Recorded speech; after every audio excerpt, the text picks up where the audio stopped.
جس طرح سے آپ نے کہا کہ امام مہدی اور پھر ان کی شخصیت ایسی کہ خود کائنات کے تاجدار صلی اللہ علیہ وسلم نے ان کے بارے میں اپنی پوری احوال ذکر فرمائے،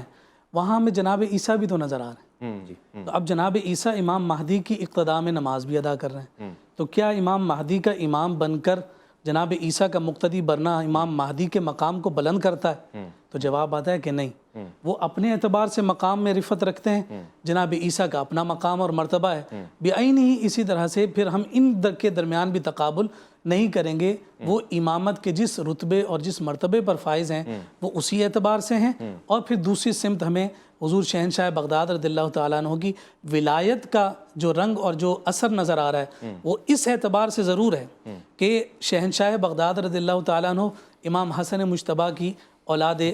مقدسہ سے ہیں، والد کے ذریعے سے آپ حسنی ہوئے، اور امام مہدی جو تشریف لائیں گے وہ بھی امام حسن مجتبیٰ سے۔ اگر یوں ان دونوں ہستیوں کو جوڑ دیا جائے تو کہا جاتا ہے کہ غوث العظم اول شہنشاہ بغداد ہوئے، اور یہ حسنی رنگ سے جو غوث العظم ثانی ہوں گے حضرت امام مہدی رحمۃ اللہ تعالیٰ علیہ ہوں گے، جو امامت کے مرتبے پر فائز ہو کر اس امت کی رشد و ہدایت کا سامان فرمائیں گے۔ لیکن فیض کا سلسلہ بہرحال ان تک اسی نسل سے اور اس کڑی سے چلا ہے، اور پھر ان دونوں کو جوڑ کر یہ سوال کیا جائے ان دونوں ہستیوں کو کہاں سے مقام اور مرتبہ ملا، تو جواب ملتا ہے حسنین کریمین کے مبارک خون سے۔ سبحان اللہ۔ یعنی اگر ہم اس کا نچوڑ لیں تو آپ نے جیسے فرمایا کہ اس نسبت کو دیکھا جائے تو غوث الورا حضرت غوث پاک افضل ہوئے، اور حضرت امام مہدی ان کے بعد آ رہے ہیں، یعنی ان کا وہ مقام ان سے تھوڑا کم ہوگا اس حوالے سے، اگر واضح طور میں یہ سمجھ پائیں۔ افضل یا مفضول کی ہم بحث کریں، میں ولایت کے درجے کی بات کروں، آپ شہنشاہ ولایت جب کہہ رہے ہیں تو آپ یہ بیان فرما رہے ہیں کہ یعنی جس طرح تمام ولیوں کی گردن پہ پاؤں ہے، اس ولایت کے باب میں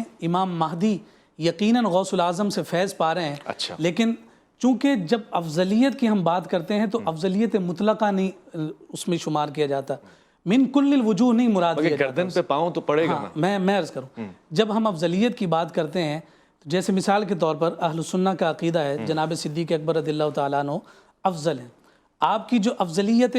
مطلقہ ہے آپ کو افضل من کل الوجوہ نہیں قرار دیا جاتا، یعنی ہر جہت سے آپ افضل ٹھہریں گے۔ افضلیت مطلقہ جو ڈکلیئرڈ آپ کی افضلیت ہے